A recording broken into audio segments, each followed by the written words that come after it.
Welcome to After Hours with Annie. Today, we're talking all about everyone's exhausted, your skin and hair included. So we're talking all about the Great Exhaustion and why our skin and our hair is over it too. I'm Jamie Bucirde. I'm the resident sexologist and community manager at Annie.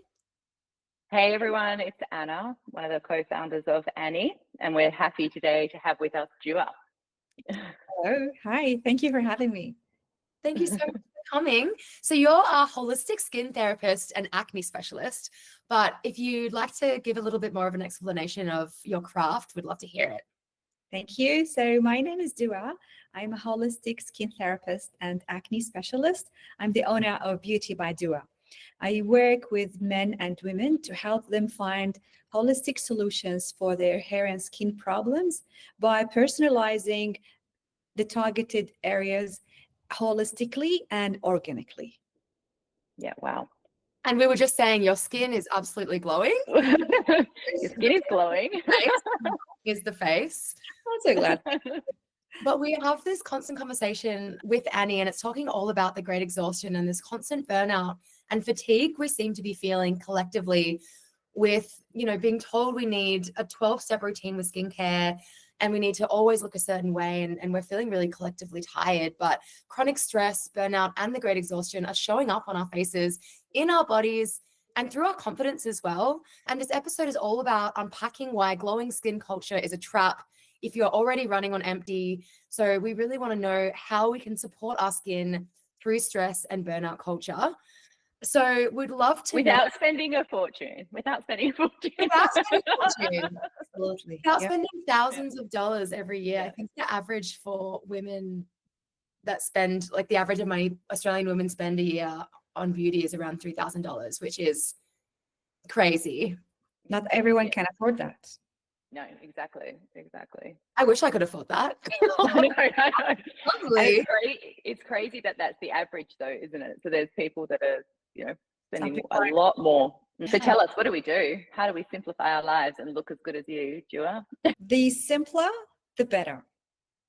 And as I always say, when the inside is healthy, the outside glows. Skincare is a journey. It's not just a one touch. It's not a magic solution.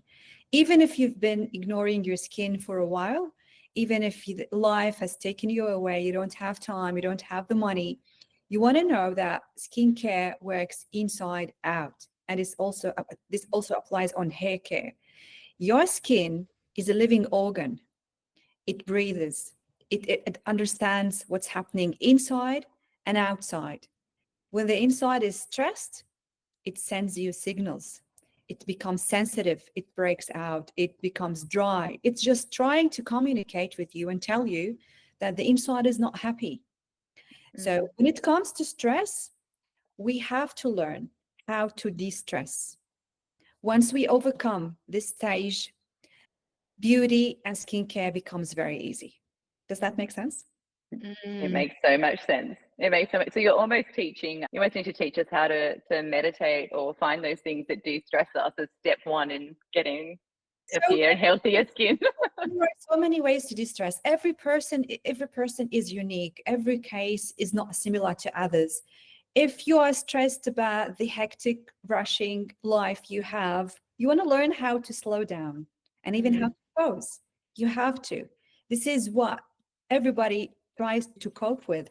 If it is money, you have to find ways to either live with what you have or learn how to make more. If it is a disease or sickness, there are ways that you can learn from experts on how to live with what you have. Keeping the stress inside is the problem. Now, showing and venting and de-stressing helps. But how do you want to do that? There are so many techniques: meditation, exercise, reading, journaling, practicing religions and faiths, talking to others, socializing, spending money. Therapy also helps. So many techniques. I encourage everyone to either speak to experts about stress or Google. Just everyone should educate themselves about how to de-stress and start working. It's not just a plan for future. It's a plan for action now. Because once this stress is moved outside your body comes back to its normal form. When it's stressed, it's put in a trigger. It's acting in a mode that we call fight or flight. It's not happy. It's alert. It's producing lots of hormones that are there to help to keep you alert, to keep you stressed, to keep you ready for either fighting what you're going through or running away from it. And all these changes inside your body reflect on the skin. And mostly part of the skin that we are talking about is the facial skin, because that's what we see. That's what others see. The face speaks, doesn't it? For sure. Yeah, you can just see on someone's face. I think when you can see the stress come out in lots of different ways, like I think you can tell when someone's calm and they kind of radiate this certain glow that I don't think you can get from anything else other than being calm or rested versus someone exhausted, stressed, fatigued. The face speaks, and the emotions that we go through every day are stored in the face. These emotions can turn into stress. And this stress can change the shape of our facial muscles. That's why aging signs are a big result of stress. Person is happy or excited or going through an amazing journey in this phase of their life. It shows on the face. Is exactly correct. A person looks sad or mad or he's pale all the time because he's going through a bad time of life. The face speaks. It's so fascinating, isn't it? And it's so interesting, isn't it, Jamie? Because this is something that at Annie we're super passionate about, is how everything is interconnected, isn't it? Like today we were here to talk about skin and hair, yet it's really your whole body and how it is you find a simple way in your life to manage those feelings and emotions and what you're going through and how that then radiates out from there. And I just think that's so lovely, isn't it? Like it's connected to what you eat, it's connected to how you move, it's connected to, you know, the products that you use, it's all interconnected. But really the sense of, I think on one of our last episodes, Erica said the feeling of health, like what is that feeling of health, which is so individual and it's what shows on people. So yeah, it's super interesting, isn't it? We love it. Love the interconnected nature of it. Me too. And you mentioned how simple is better, and you say simple is often, which I think is such a misconception, that a 12-step routine, spending thousands of dollars is sometimes the best for your skin, but you've said simplicity is sometimes best. What would the minimum routine look like to protect and support your skin? Or what are the non-negotiables that you would recommend with skincare? Nutrition, hydration, basic skincare. Nutrition, the rule says, eat the rainbow. The more the colors in your food, the different the nutrients you provide to your skin, the better the value. Hydration, drinking water. I always encourage a very simple routine. It sounds easy, but it's not easy to apply. Here it goes. Drink 1 cup of water when you wake up, then 1 cup every 2 hours until time. As long as you are awake, you need frequent hydration. It's not about how many liters of water do you drink a day. I don't care, because some people think that drinking 1 liter, that's equal to 4 cups once a day, makes life better. Well, it doesn't. Skin is part of your body. Actually, the largest organ in your body. It covers you everywhere. It separates you from the outside. It needs continuous hydration. And guess what? Our body is a smart system, and it has a priority list to distribute water, like your digestion system, your blood pressure, your brain, if the woman is pregnant, if it is that time of the month. And the skin is at the very bottom of the list. So if there's not enough water, sorry, skin, we don't have enough water today, no water. And the skin will go like, but I'm thirsty. I don't care. The body doesn't care, because to our body, our skin is not a life-threatening or life-dependent organ. It's the coverage, the filter of what's happening inside. But we love our skin, and we should, because it's who we are. It reflects our happiness. It reflects our value towards ourselves, how we see ourselves. So we want the body and we want to drink a little bit more water than it needs. So when it comes to skin, okay, skin, we've got enough water today. Breathe. So 1 cup in the morning, 1 cup every 2 hours, and eat the rainbow. So this helps to have enough nutrients and enough hydration from the inside. Now, the outside is simple.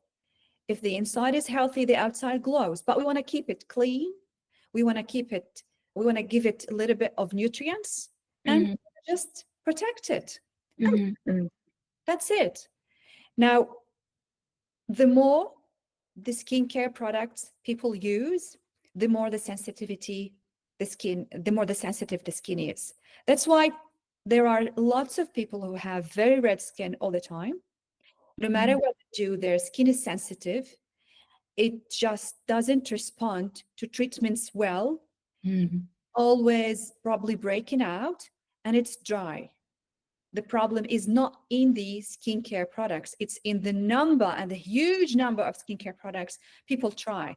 And people there is a trend that is going almost everywhere where people immediately apply the skincare on their skin without testing, without understanding what's happening on the skin when they apply the product.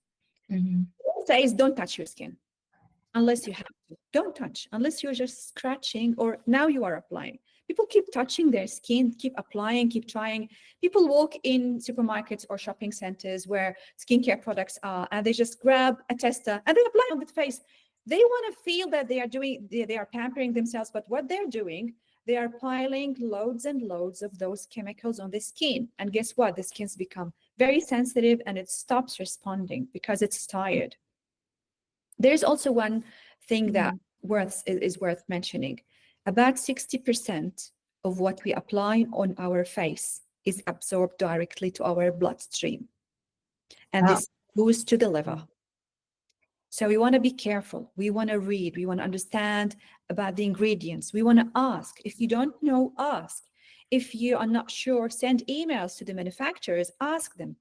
And how to decide if this product helps, if this product is clean, and if this product is chemicals free. Go more towards the organic. It's going to be cleaner. It's going to be more accepted by your skin. As I said, clean, hydrate, and protect. That's it. You don't have to apply loads of chemicals on the skin. I love that idea of eating your skincare. I've heard that before, of like eating your skincare comes in juices and lots of salads and fresh fruit and vegetables, and really trying to get that rainbow. I love that as a mentality of like the glowiness kind of comes from what you put in your body first. Like somebody walks by, I can tell if they are veggies people or others. Or a potato person. Always or sugar, hey? Sugar is a big one. The skin tells the truth because this is what you have been planting inside your body. Fruits and vegetables, even carbohydrates, lots of protein, lots of hydration. This is the balanced diet that we should follow. But lots of sugar and lots of junk food is the exact opposite. These are all poisons. Absolutely. It's so fascinating. Oh, sorry, Jamie. I was going to say it's so fascinating, even just from an affordability perspective as well, isn't it? And a cost perspective. Because if you think about eating your skincare and going along that line of thinking, you know, the simpler the diet and the more nutritious the diet, the better it is for your whole body, including your skin. Then you can pick the higher quality organic products for your skin that would be the job. Phase of skin. That would be the external one. It's where you start. Yeah, I love it. Yeah, I love that too. So in terms of products, you mentioned like what's worth investing in? You mentioned a cleanser. You mentioned something hydration wise. Would that be a moisturizer? And a sunscreen, SPF. Yes. Now in between, if you'd like to add a serum, you just want to make sure that the serum is more into organic, because there are lots and lots of chemicals or chemical-based serums. These can be too irritating. And according to age, some serums do not work on younger ages and others do not work on bigger ages. So also we want to notice is that people jump into social media trends and fall in them easily. Guilty. I was going to say, Jamie, We're all confess the same. What about your retinal trend. others doesn't necessarily work for you. Mm. Works for others. I'll give you an example. Two beautiful ladies from a certain Asian background walked into my client, wanted a treatment for their skin. Their skin was getting a little bit pigmented and darkened. They just needed something to get the skin back into brightness and glow. They both live together. They have the same food. So they bought the same products and they were taking the same skin supplements.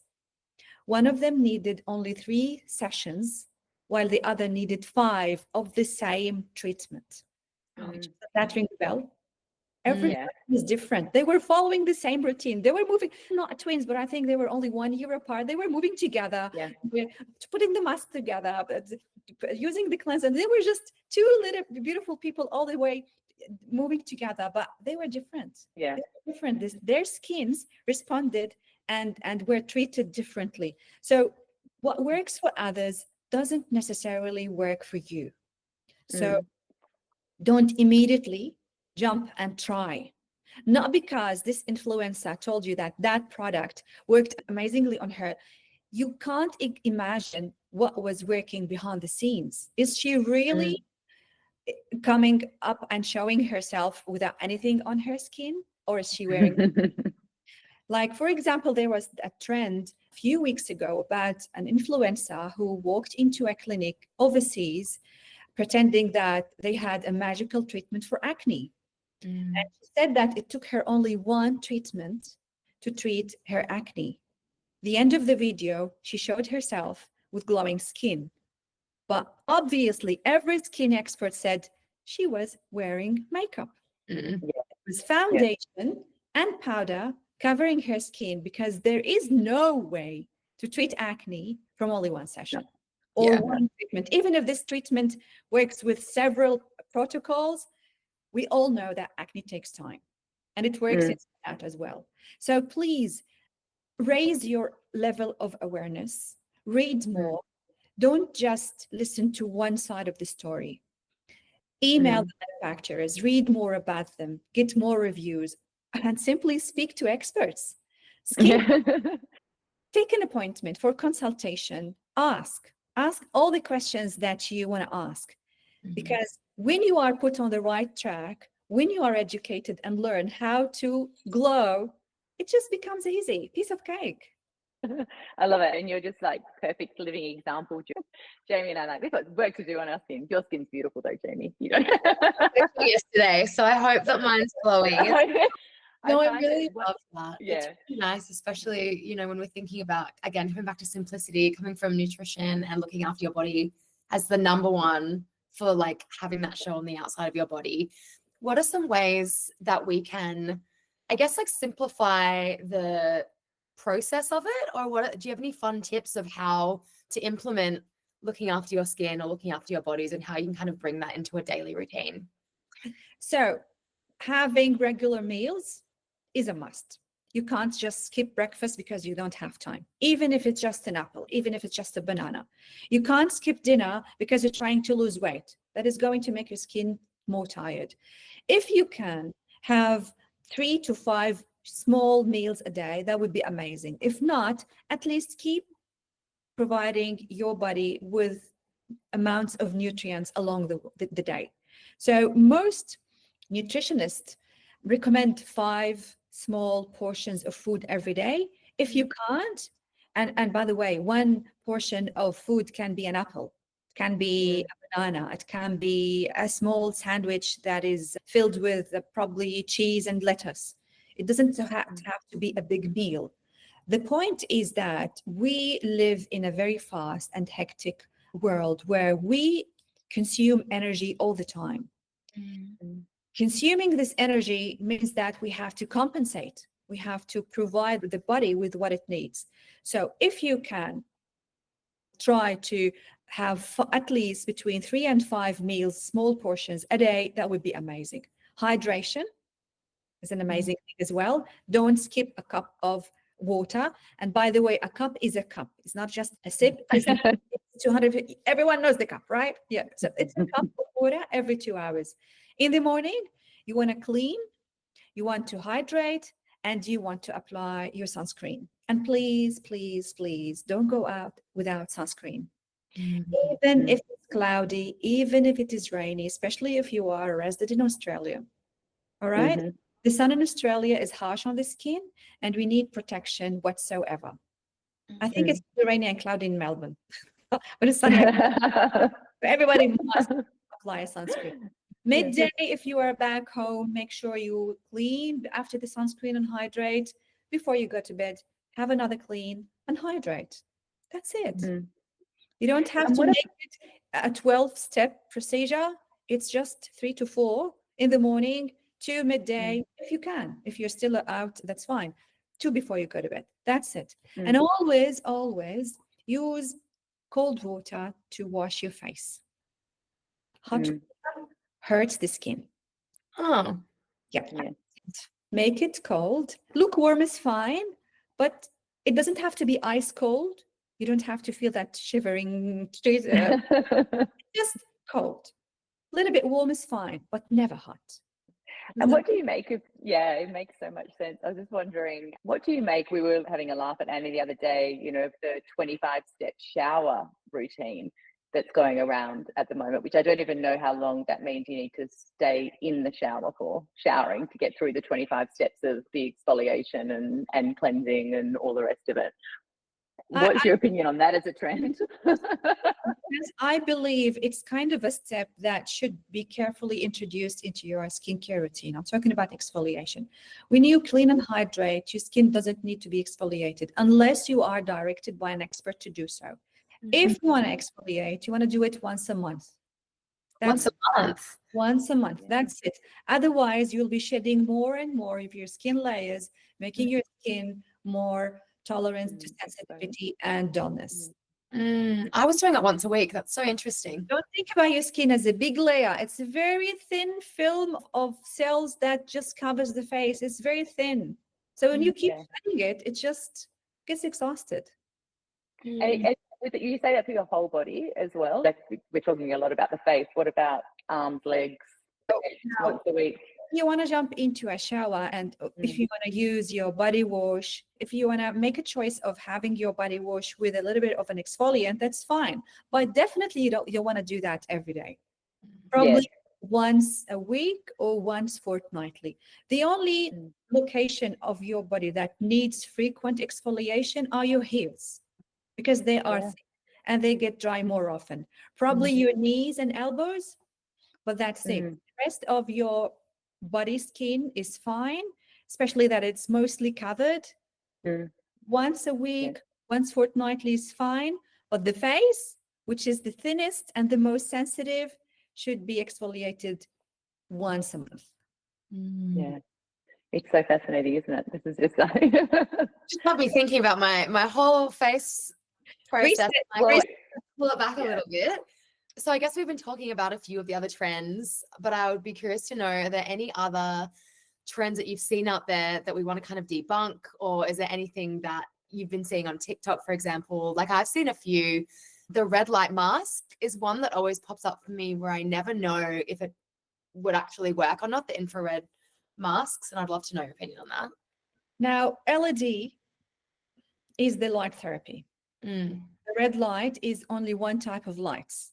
The light therapy depends on manufacturing certain types of lights. Each of these lights has a certain wavelength, which means that it can penetrate the skin to a certain level. Some of them can go deep, others are just work on the surface. Because of this, each light has a different color. All right.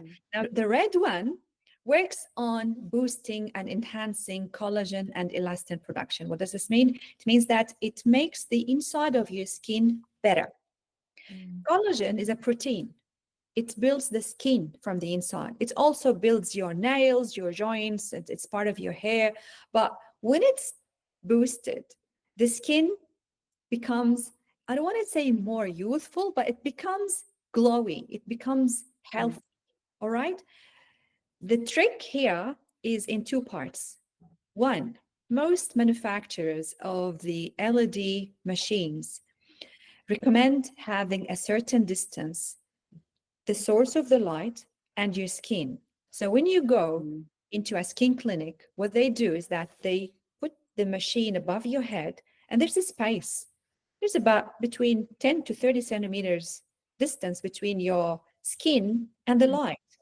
And this is what the light needs. It needs to travel before hitting your skin.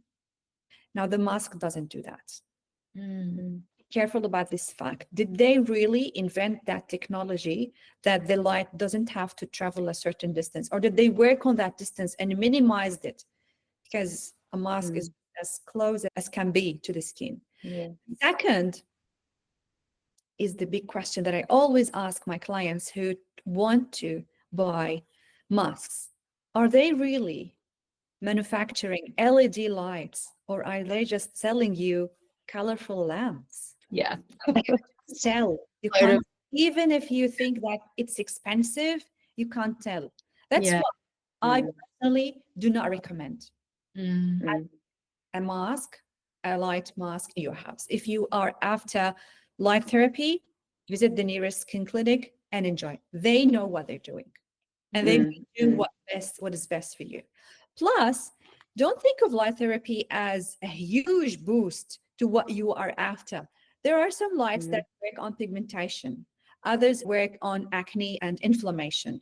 There are lights that boost lymphatic drain. And there is the red that boosts collagen. But it's very slow. It usually comes after a major treatment. So we do this treatment, then we put you on LED for 15 minutes.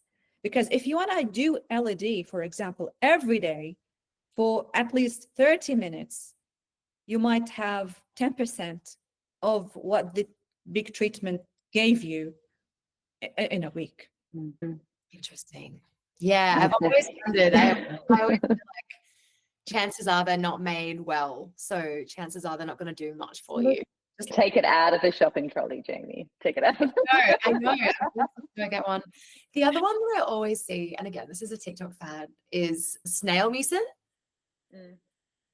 And I'm wondering, what are your thoughts on that? Because I know it moisturizes, but I also am aware that it's like from snail. So did you try it? I haven't. I have tried it. A roommate had it and I put it on my skin. Did you want to? I wanted to, yeah. Yeah. Do you know what it is? I think it's a snail gunk. It's the... Yeah. Let's think about it. Let's think out loud. Why does a snail produce this thing?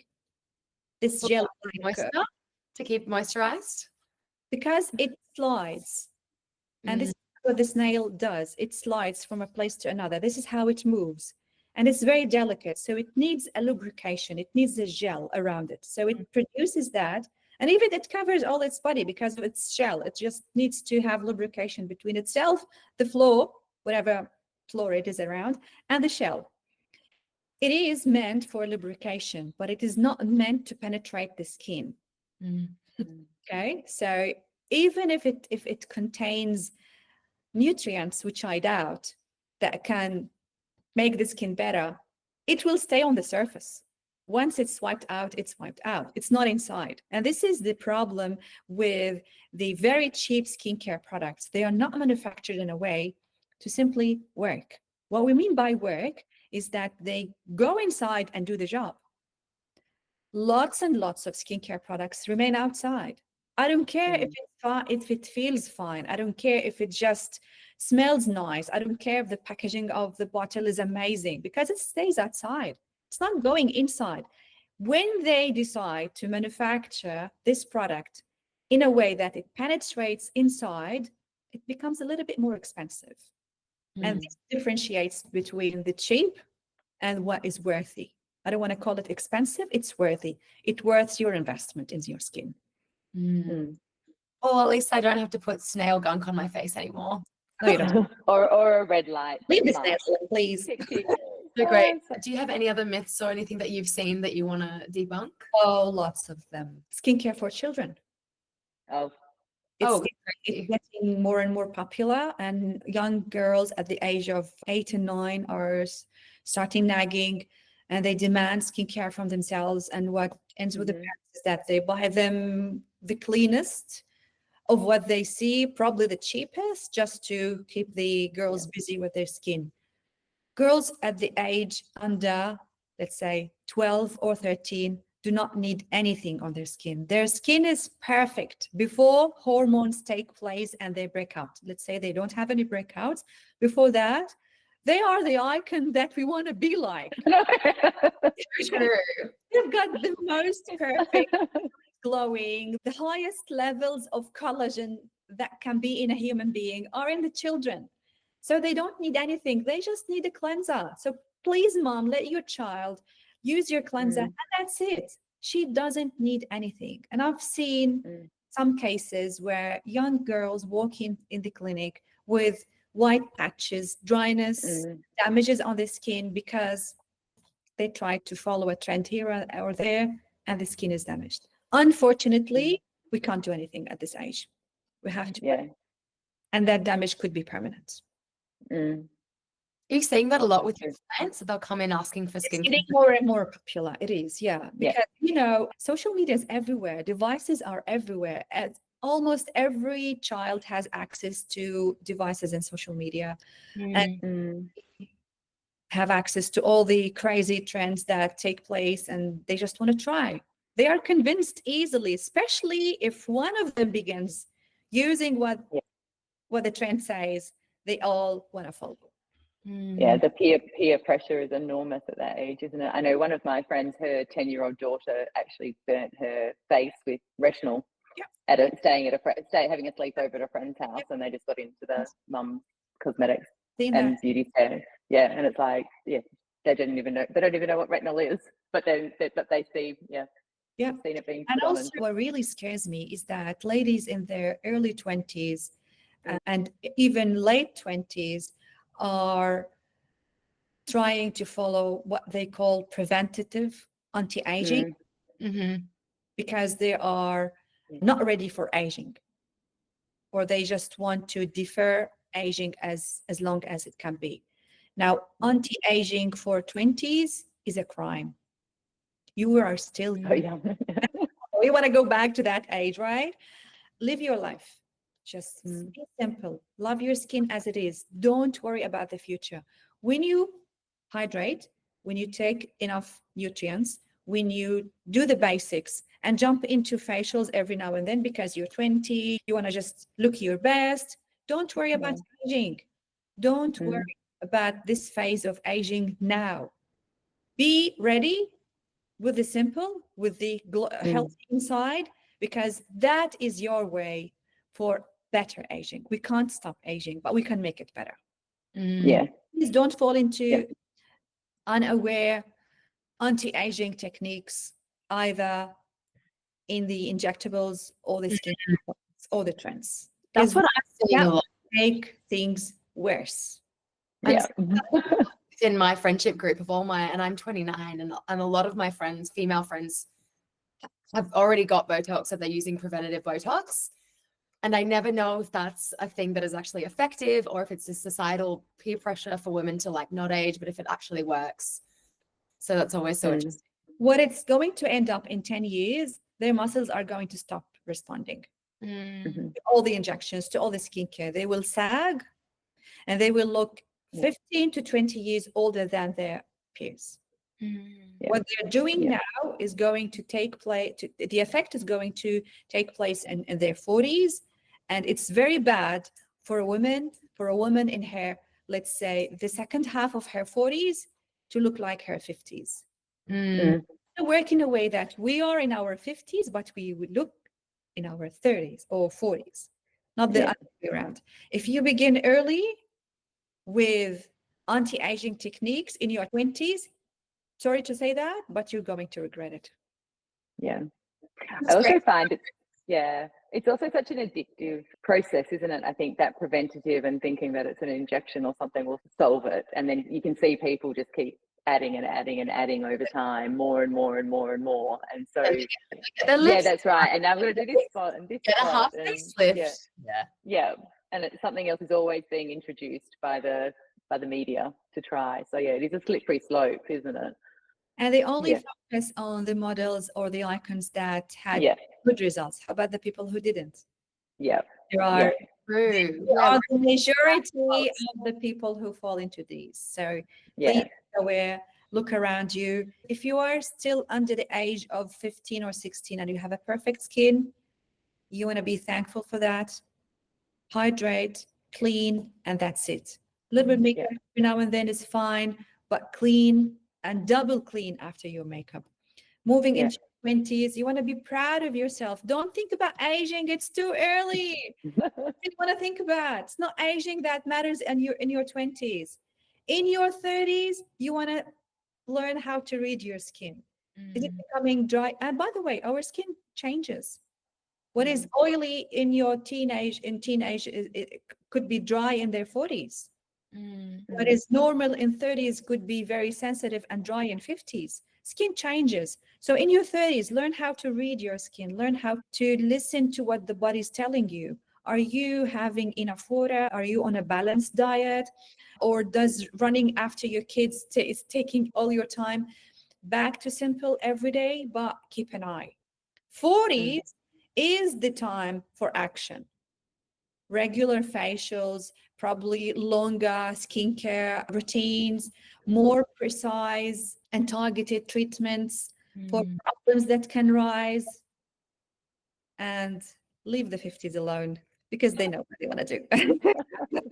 such great advice, because I think it takes a lot of the pressure someone in their 20s, and to be fair, nearly in my 30s, but I feel all this pressure to be getting Botox, be getting, all these treatments done on the regular. And if, I'm not getting work done, then I will end up really looking a lot older later. So it's a relief to hear the opposite and to just kind of relax into. So let me ask you, there's somebody who lives with you who keeps nagging and asking you to do Botox?